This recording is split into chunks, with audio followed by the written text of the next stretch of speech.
Hi, it's me again with Corel tips and tricks. I helped somebody figure this out because it was a curve. And so this is part two because somebody asked, how would you draw that? Their main concern were these little triangles. So we're at an advantage because this is a centerable item. And if we bring in indexing lines and hit P, it's going to help us a lot that it's in the center of the page. So what I'm going to start doing is do the triangles first. And I really want maybe at a different angle.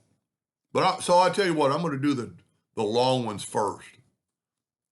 So that's a star, and it's 8-sided. So I'm going to draw an 8-sided star and hit P. Now it's not big enough, so I'm going to take the shift tool and hold it down. And you can adjust the width of them, but I just happen to have it perfect. Now I'm going to look at the top, make sure I'm all the way to the top. So and this is what I meant to do at first. Take this image, it's a group of 96 objects. Get the transparency tool and make it transparent. See, that way we can see our line so much better.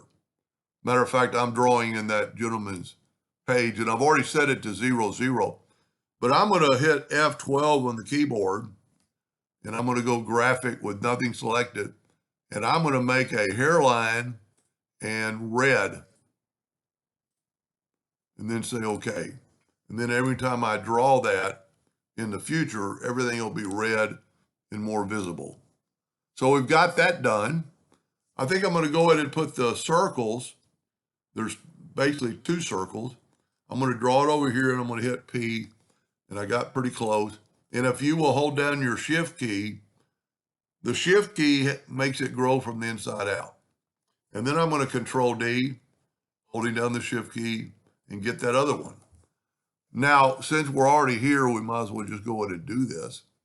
I'm going to take a 2-point line, and I'm going to go from that node, holding down the control button, to right there it says quadrant.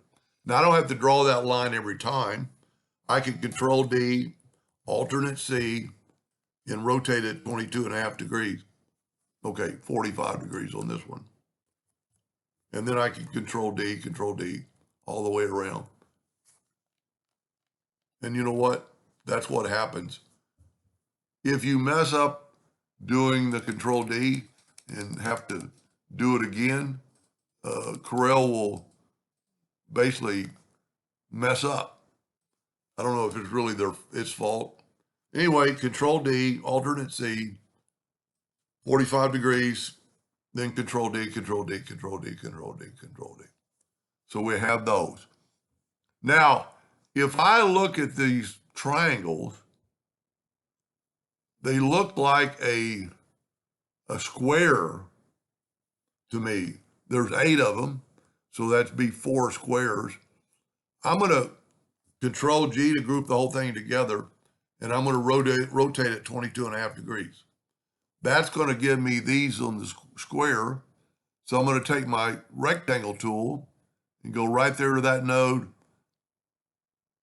Now this is making it easy because this is a vector file. It might not be that easier to do that. Control D, alternate C, 45 degrees. And look at that. Now, I'm going to grab my star. Whoop. Sometimes you can't just get it. And wow. Oh, I did. Remember, I grouped it together. So I'll object, group, and ungroup. Then I'm hopefully going to grab the straw. Yes. Now I got all these, and I can put them over there. Now what I need to do, and it might be easier, let's try this, to move this let's move our squares out of the way and our circle out of the way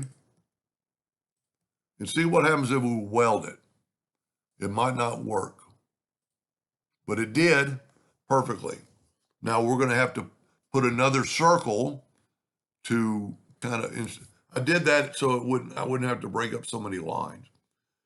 The bad thing is I wish I would have remembered You know what? Let's do that. Let's take the circles and make a duplicate of them. And now, you know what? I'm going to take the little one out of the way, and I'm going to try to weld it again. That's exactly what I want. Now I can move my circles back, and look at that. So now I have those squares. And you can do a lot later, but I'm going to go ahead and do it right now. Just get rid of these lines, and then we're going to make a new object. I might have to break this video into two parts if I want to do the inside. So this is going to help us a lot. So now I'm going to make a new object by taking the Smart Fill tool and filling that in. But then I'm still going to left click, right click, and I'm going to bring it back over to here. Now there is I'm going to have to cut all the inside of the circle out. I think I'll just do that now. Holding down the Alt key. That way we'll just see this. Now this is black. So what I'm going to have to do is take the Alt key, holding down the Alt key, and take away that and that. That's going to give us that fill in. Whoop, I took away too much. I must have touched that line. So just take away that. So evidently this line isn't long enough. So what we can do is take our shape tool and just make this line longer. Try to get it pretty close. Whoop, I don't want to take away that line. I want to take away that line because I want to have black go in there. And I want black not to be able to go in there. So it just take a little time. There's probably a way to weld it, but if you hold down the Alt key, and sometimes I should have made that line longer to begin with, then I wouldn't have this problem. And I didn't do that perfect, but it's okay.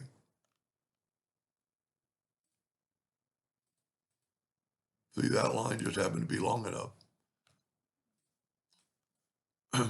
Holding down the Alt key kind of helps you draw a line. So lesson learned, make that line a little longer, but try to stay on it. And see, then when you do that, you can do that. If I would have realized it on the first one, I maybe would have redone that line. So just one more, I think. Hopefully so that line was just a hair too short, but if you'll get the shape tool, and you could do it with the pick tool and actually be maybe preferably. So I want to cut that line, that line, that line, and that line. Now watch what happens. We take a new object and we nudge it over twice. But then I'm going to take my outside circle and I'm going to make it black and I'm going to make it, well, it's 5 points. He drew that in 5 points. So let's keep going. We're ahead of the game. I would go ahead and group this together, Control G, and then hit P. You don't have to nudge it back. Now let's draw these lines. So there's a bunch of clicks. If that is 45 there, well, let's just 1, 2. Well, I'm not even going to count them. I'm just going to do it close. So there's another circle. Make it bigger by holding down the Shift key. Control D and make another circle. And what I would like to do, I'm going to make it a little bit smaller. I'm going to hold down the Shift key. The Shift key makes it grow from the inside out. Now I'm going to make these lines bigger than 8 points. Let's say 12 points. Make this line 12 points. But I'm also going to go up to Object and convert the outline to an object. Grab the other one, go up to object, convert the outline to an object. By doing that, I can take away the fill and I have a hollow line because I want to hopefully be able to weld it. There's 1, 2, 3, 4, 5, 6, 7, 8, 10, 11, 12, 13. So 13 times 4. So let's just draw that line. Whoop. Hold down the control button after you start drawing it. I'm going to hit P. It's not touching up there. Now what I'm going to do, I'm going to select that line, shift select that line and go T, and then put it right to the top. Now I'm going to make that line 12 points. Whoop, I had them both selected. Make this line 12 points and go up to object. Probably don't have to do this, but I'm going to do it my way. Now, it's a little bit long. So what we can do is take our, holding down the control button, make this a little shorter. So we need 1, 2, 3, between, well, there were 26, right? No, wait a minute. 52. I don't know where they came up with that number. But let's try this. I'm going to alternate C. I'm going to open up a window, Dockers, and transform. And I don't know the rate. 360 divided by 52. Yeah, see, that's not right. If that's 22 and a half, I'm going to say 360 divided by 11.25. 32. Maybe I was wrong. So I'm going to rotate it 11.25 31 times because we already got those other ones. They're a little bit long, but I think we're good. Now let's try this. Let's nudge. This is why I like to nudge. Hopefully this will weld. If it doesn't, we'll have to do something else. Bam, it welded. Take the Smart Fill tool, fill that in, take this and nudge it back, and look at that. We're well on our way. I don't like my videos being so long, so I'm gonna make a part 3. This should be pretty easy, but I want to be able to finish it. Anyway, I hope that helped that gentleman, and thank you for watching.